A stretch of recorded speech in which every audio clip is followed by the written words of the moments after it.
Saudara, upaya untuk mendekatkan calon presiden dilakukan dengan berbagai cara di Pemalang, Jawa Tengah. Sebanyak 32 tim mengikuti turnamen sepak bola Prabowo Cup.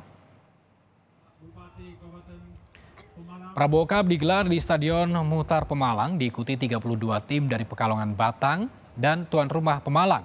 Selain untuk mencari bibit pemain sepak bola, turnamen ini digelar sekaligus untuk mendekatkan calon presiden dari Partai Gerindra Prabowo Subianto ke masyarakat. Prabowo Cup ini digelar sebagai wujud komitmen Prabowo untuk mengembangkan sepak bola di Indonesia.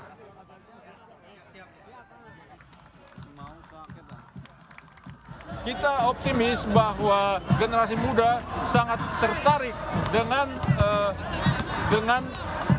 upaya Pak Prabowo untuk mengembangkan olahraga sepak bola di Indonesia agar kelak bisa berkompetisi di dalam masuk Piala Dunia.